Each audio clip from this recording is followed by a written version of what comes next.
Dieu, viens à mon aide. Seigneur, à notre secours. Gloire au Père et au Fils et au Saint-Esprit, au Dieu qui était et qui vient, pour les siècles des siècles. Amen.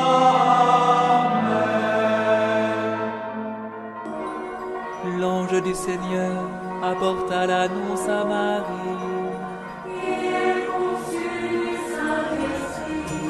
Voici la servante du Seigneur. Qu'il me soit fait selon ta parole. Et le Verbe s'est fait chair.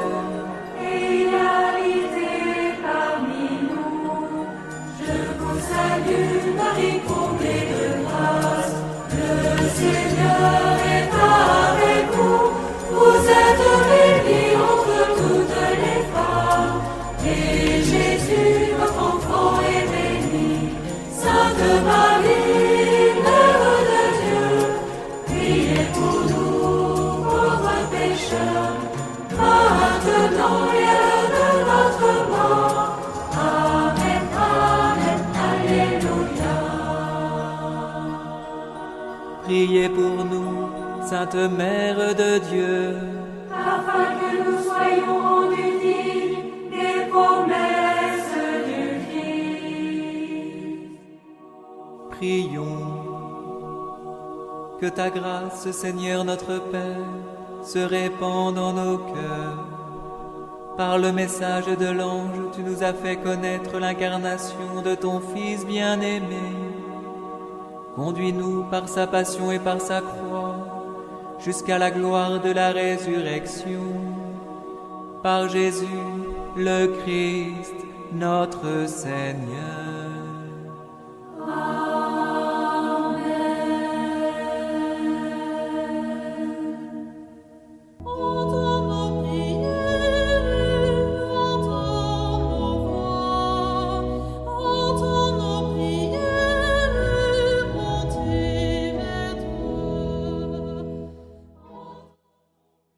Seigneur, dans le silence de ce jour naissant, je viens te demander la paix, la sagesse, la force.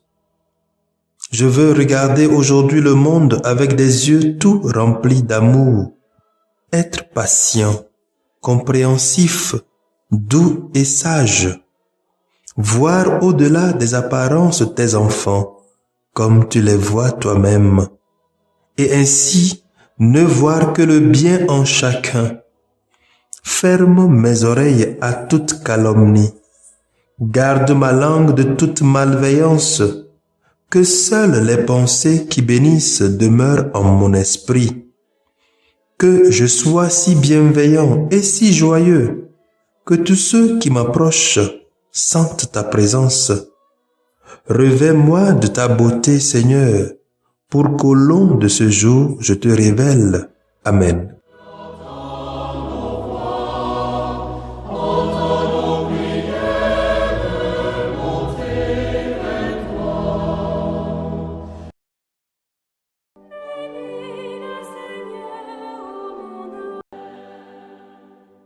Écoutons les textes de ce vendredi 28 mai 2021, 8e semaine du temps ordinaire année B, lu par la sœur Christine Pania Ndea et le diacre Barthélemy Noumachin SMA et commenté par le père Benoît Mondi SMA.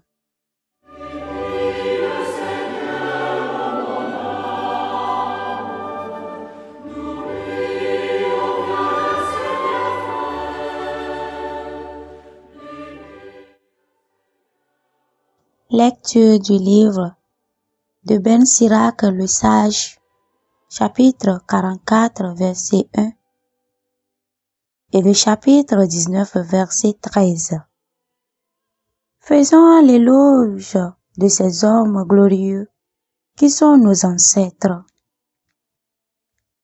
Il y en a d'autres dont le souvenir s'est perdu. Ils sont morts.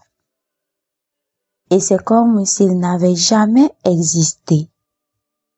C'est comme s'ils n'étaient jamais nés. Et de même leurs enfants après eux. Il n'en est pas ainsi des hommes de miséricorde. Leurs œuvres de justice n'ont pas été oubliées.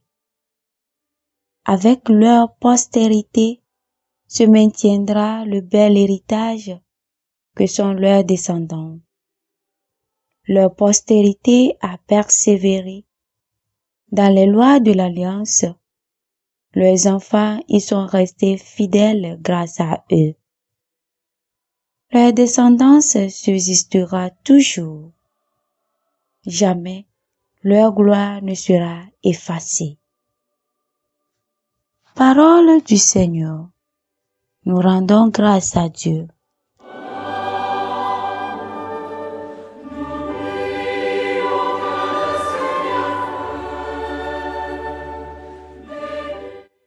Psaume 149. Le Seigneur aime son peuple. Chantez au Seigneur un chant nouveau. Louez-le dans l'assemblée de ses fidèles. En Israël, joie pour son Créateur. Dans Sion, allégresse pour son roi. Le Seigneur aime son peuple. Dansez à la louange de son nom. Jouez pour lui tambourins et cithars. Car le Seigneur aime son peuple et donne aux humbles l'éclat de la victoire. Le Seigneur aime son peuple. Que les fidèles exultent glorieux, criant leur joie à l'heure du triomphe, qu'ils proclament les éloges de Dieu. C'est la fierté de ses fidèles. Le Seigneur aime son peuple.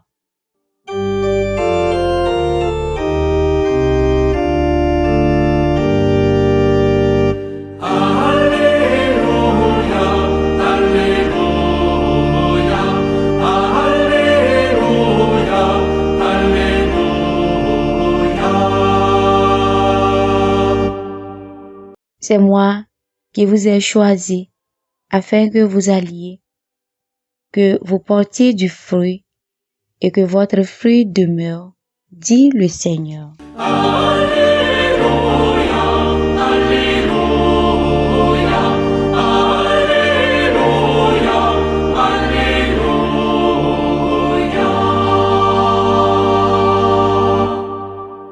Le Seigneur soit avec vous et avec votre esprit.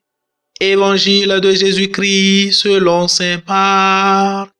Gloire à toi, Seigneur. Chapitre 11, versets 11 à 25.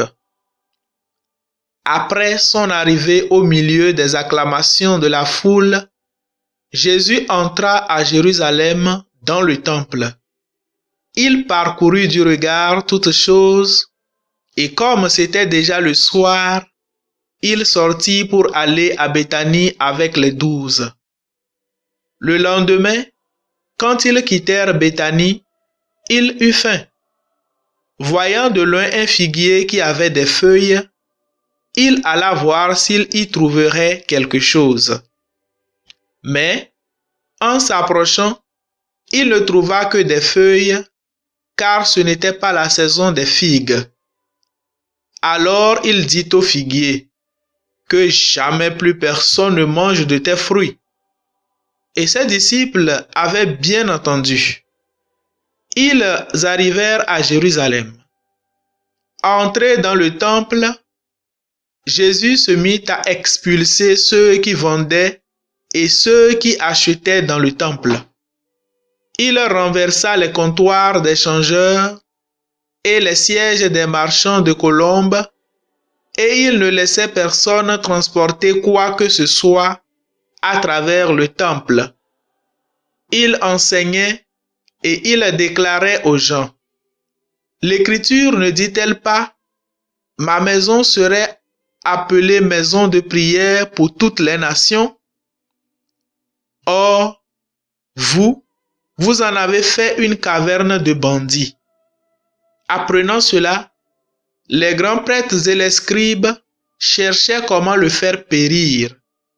En effet, ils avaient peur de lui, car toute la foule était frappée par son enseignement.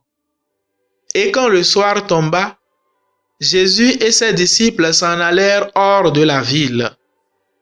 Le lendemain matin, en passant, ils virent le figuier qui était desséché jusqu'aux racines.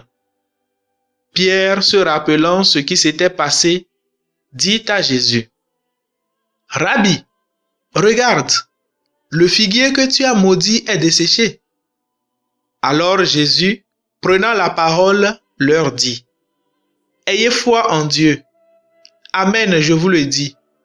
Quiconque dira à cette montagne: enlève-toi de là et va te jeter dans la mer, s'il ne doute pas dans son cœur, mais s'il croit que ce qu'il dit arrivera, cela lui sera accordé. C'est pourquoi je vous le dis, tout ce que vous demandez dans la prière, croyez que vous l'avez obtenu et cela vous sera accordé. Et quand vous vous tenez en prière, si vous avez quelque chose contre quelqu'un, pardonnez, afin que votre Père qui est aux cieux vous pardonne aussi vos fautes. Acclamons la parole de Dieu. Louange à toi, Seigneur Jésus.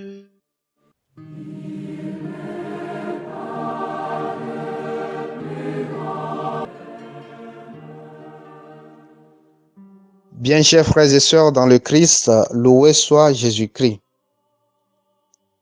Dans l'évangile d'aujourd'hui, saint Marc nous présente le récit de la purification du temple dans le contexte de l'anecdote du figuier, car Jésus y exprime le même message. Il est venu instaurer un ordre nouveau. Dans les deux cas, il nous présente une situation normale, l'une naturelle, un figuier qui ne donne pas de fruits peu avant la Pâque juive, c'est-à-dire vers le début du printemps. L'autre humaine, des vendeurs et des changeurs qui permettent aux Juifs d'acquérir ce qu'il faut pour leur offrande. Et cependant, Jésus maudit le figuier et chasse les vendeurs. Alors quel lien existe-t-il entre les deux? Et pourquoi maudire le figuier si ce n'était pas la saison de fruits? Pourquoi chasser donc les vendeurs dans le temple si leur travail était de permettre aux Juifs d'acquérir ce qu'il faut pour l'offrande? Tirant un parallélisme des deux scénarios, le Christ veut nous faire comprendre que le chrétien doit porter du fruit à toutes les saisons. Il n'y a donc pas du congé pour la vie chrétienne. Il n'y a pas du jour où le chrétien va dire « je ne vais pas porter du fruit » ou bien « ce n'est pas la saison des fruits ». Aussi, notre corps, qui est le temple du Saint-Esprit, doit être toujours un lieu agréable destiné à la prière et à la louange du Seigneur et porter des fruits de l'Esprit Saint. Alors, le chrétien ne doit pas dire « je veux faire de ma vie ce que je veux ». Rappelons-nous, tout nous est permis, mais tout n'est pas utile, nous dit saint Paul. Aussi, le Seigneur nous a prévenus. Soyez vigilants, car vous ne savez ni le jour, ni l'heure où le Seigneur viendra. Ainsi donc, l'homme transformé par la présence du Christ porte du fruit même à la fin de l'hiver. Il suffit seulement de regarder un peu l'histoire de l'Église. Elle est pleine de ses fruits hors saison. Peut-être la question que nous devons nous poser ce matin, c'est de savoir quels sont les fruits hors saison que le Christ fait porter à ma vie. Chaque jour, nous sommes invités à porter les fruits de l'Esprit Saint. La charité, la joie, la paix, la patience, la bonté, l'humilité, la maîtrise de soi et la bienveillance. La charité est certainement le fruit hors saison par excellence. C'est ce à quoi nous sommes invités dans la première lecture, car le fruit de la charité s'étend sur de génération en génération. Même nos descendants en bénéficieront. Lorsque nous vivons proches du Christ, notre feuillage se renouvelle sans cesse, car nos cœurs sont irrigués continuellement par la parole de Dieu qui purifie et convertit. Nous devenons comme des arbres plantés au bord de la rivière qui chaque mois portent des fruits nouveaux. Que le Seigneur nous donne la grâce d'être toujours connectés à lui, d'être plantés auprès de lui pour porter des fruits à chaque saison de notre vie. Amen.